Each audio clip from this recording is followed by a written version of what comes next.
On the last part, Shin and Kibito see Frieza on Earth and are immediately on guard.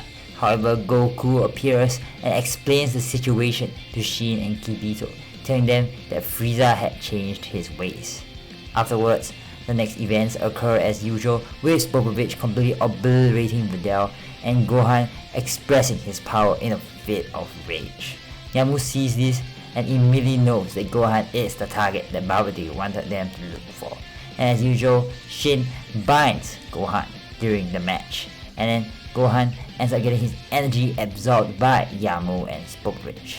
So afterwards, the Z fighters fly over to Babidi's hideout, where Dabura kills off Kibito as usual. The Z fighters then make their way in the ship, and as usual, Vegeta takes care of Purified with ease. However, this is where things start to change from the original canon of events.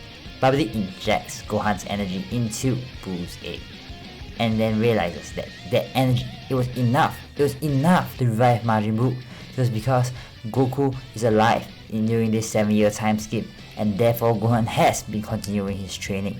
So Buu ends up coming out of his egg, and immediately everyone is kinda underwhelmed by Buu. However, Goku knew that Buu was something to be feared, so he immediately started charging his Spirit Bomb. And Buu demonstrates his ferocity by eliminating the Buddha immediately. Afterwards, Vegeta, Gohan as well as Frieza stand together against Buu. Three of them combined are able to overrun Buu with ease, sending Buu flying around. And Goku takes this opportunity to launch the small Spirit Bomb that he had just conjured up. Buu disappears from their sight, and Goku thought he kinda overdone it. However, Buu starts to regenerates. Small pieces of him come together to form a large piece of him once again. However, this Buu had no longer had any more evil intent. Similar to Vegeta and Frieza, the Spirit Bomb had successfully purified Buu's soul. Now Buu was on their side, and just like that, the Buu saga has officially concluded. So now we move into the Battle of Gods saga, where Beerus awakens from his slumber. How will things turn out from here? Well, these are questions to answer today on Dragon Ball Super.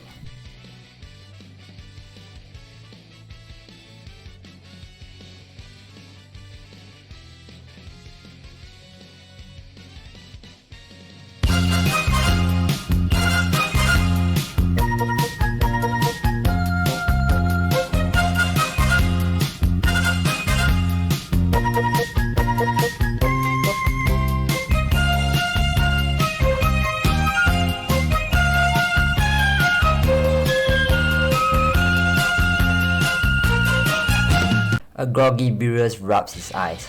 He wasn't really happy to have awoken from his nap. After all, he didn't really nap for too long of a time this time around.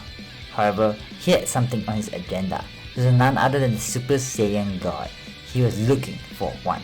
And Whis immediately tells him of the Saiyan's whereabouts, and also tells him that Frieza had somehow allied himself with the Saiyans. Obviously, Beerus is shocked by this. Didn't Frieza destroy Planet Vegeta on his orders?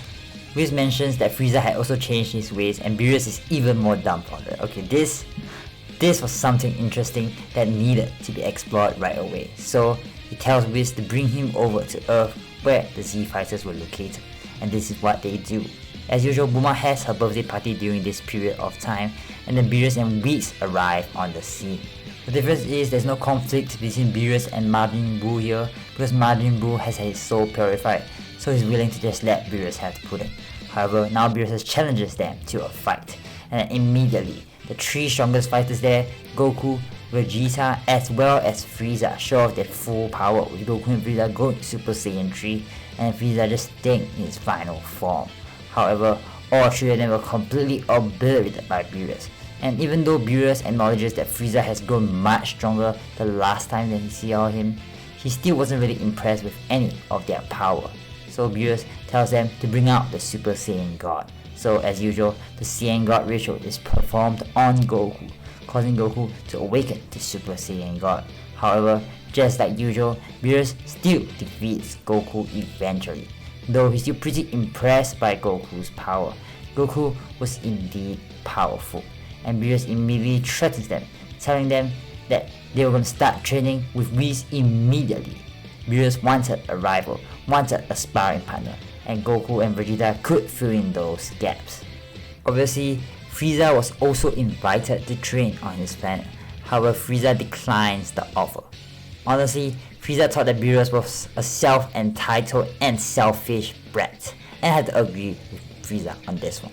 So he decides to stay on Earth to train instead. After being humiliated by Beerus like that, he knew that he had to refine his power even further if he was going to stop Beerus one day. And Gohan is also pretty pissed off at himself.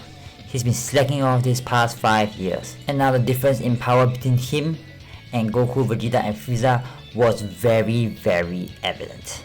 Gohan knew that Frieza wouldn't always be on Earth, and now that Goku and Vegeta were off planet, the responsibility to protect Earth now fell on his shoulders. Goku and Vegeta wouldn't be there to help him out of every single disaster, and Gohan now knew that he had to get stronger as well. And now Gohan looks at Frieza, and Frieza looks back at Gohan. Well, they had just found the most ideal training partner, and this is where we'll end things off for now. Next up, we have the Universe 6 tournament. With Frieza on their team, will the outcome change, or will he just barrage through every single fighter with his time skip? Will Goku and Vegeta be able to defeat Hit along with the help with Frieza, as well as a Gohan who has recently started his training again? Well, these are questions we'll answer in the next part on Dragon Ball Super.